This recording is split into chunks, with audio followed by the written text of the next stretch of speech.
প্রধান উপদেষ্টা ডক্টর মোহাম্মদ ইউনূস তিনি কিন্তু 16ই ডিসেম্বর জাতির উদ্দেশ্যে ভাষণেও এমন ধারার কথাই বলেছেন। তিনি বলেছেন যে আওয়ামী লীগের বন্ধুরা মরিয়া হয়ে উঠেছে নির্বাচনের আগেই তাদেরকে ফিরিয়ে আনতে।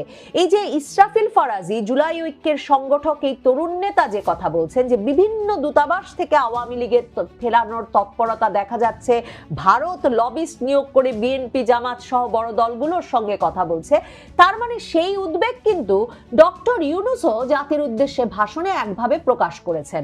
শুধু তাই নয়, এই যে সেনা কর্মকর্তাদের, সাবেক সেনা কর্মকর্তাদের এই জুলাই ঐক্যে যুক্ত হওয়া এবং তাদের এই ছাত্র জনতা তরুণদের সঙ্গে ভারতের দূতাবাস অভিমুখে লং মার্চে যোগ দেওয়া, সেটাও খুব তাৎপর্যপূর্ণ। কারণ 24শে আগস্টের পর থেকেই সাবেক সেনা কর্মকর্তাদের একটা অংশ কিন্তু বারবারই ভারতের আধিপত্যবাদের বিরুদ্ধে সংগ্রাম বাংলাদেশে জরুরি এই ডাক দিয়ে আসছিলেন।